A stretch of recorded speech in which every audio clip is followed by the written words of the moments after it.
There is now a way to treat prostatic enlargement without surgery, and this is a technique called prostatic artery embolization, which is done by interventional radiologists. To explain this procedure, let me start with defining what is embolization. I'll explain that. So embolization is a way of blocking a blood vessel from the inside. If you know about angiography, you will know that we use catheters which we take them through blood vessels. Once we are in a place which we want to block, we can place special devices inside to block the blood vessel. This is called embolization. This procedure was done for example, for bleeding in the intestine, where we could find the bleeding point and then block it from the inside, and this was life-saving. But now, for an enlarged prostate, we can go to the arteries supplying the prostate, block them from the inside, and this shrinks the prostate inside, because obviously nothing can grow without a blood supply in the body. Once we block the blood supply, the prostate shrinks, and over time, the symptoms of the prostatic enlargement, they disappear. Now, how is this procedure done? It is done under local anesthesia. Usually we approach from the wrist. The radial artery in the wrist is what we go into, and only this part is made numb with a small injection. Then a catheter is placed inside. That is tracked under imaging guidance. That imaging guidance is a special machine which is for digital subtraction angiography, also called a cath lab, and that is used to guide us to the prostatic artery. We get into the prostatic artery, we confirm with something called a cone beam CT in the machine that we are not going to block the blood supply of anything other than the prostatic gland, and we do this from the inside, remove the devices. The point of access is about 2 millimeters. We block that with a special band, and within 1 hour we remove that also, and the patient can walk, eat, drink, do everything, and can go home. So this is a daycare procedure, and this is a very good procedure for patients who have a large gland where TURP is not a great option, or for medical reasons, other reasons like say heart disease or other illnesses, the patient is not fit to undergo major surgery like TURP. This may be the best option for you. So please consider this as an option when you talk about prostatic enlargement.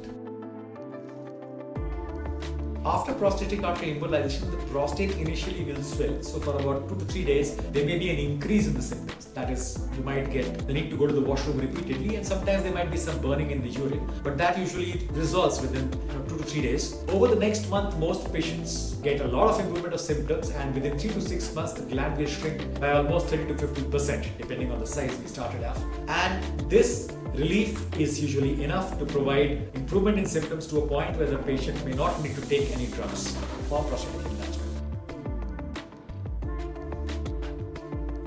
What can happen is that with age, there are a lot of factors which contribute to having difficulties with passing urine. For example, with age, you can have the problem that you keep getting the urge to pass urine, and sometimes it's because of the prostate, sometimes it's because of other problems that may coexist. So all of these cannot be solved by treating the prostate. Sometimes improving your habits can help to decrease the difficulties that the symptoms cause. For example, if you have to get up multiple times at night, maybe having your last drink by say 6 p.m. or before that may help to reduce the number of times you may have to get up in the night. These kind of things can help, and many times after all these, despite doing everything, you might still need to have a procedure done for an enlarged prostate.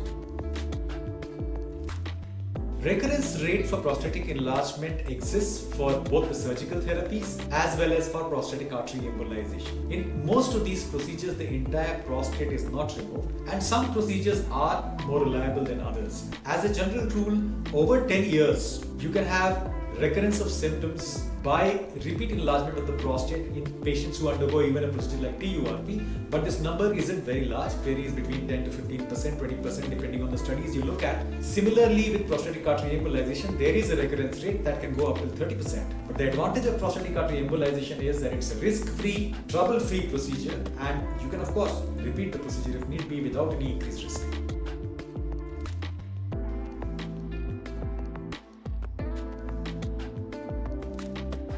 Well, there is no evidence to suggest that any kind of dietary intervention or lifestyle intervention can actually change the size of the prostate. But in general terms, maintaining a fit body always helps in decreasing the impact of these conditions on your lifestyle. If you maintain muscular fitness, if you don't have increased weight, if you have an active lifestyle, you are less likely to have more suffering from these symptoms. But to be clear, the size of the prostate is not affected by anything we can routinely do in terms of exercise or diet.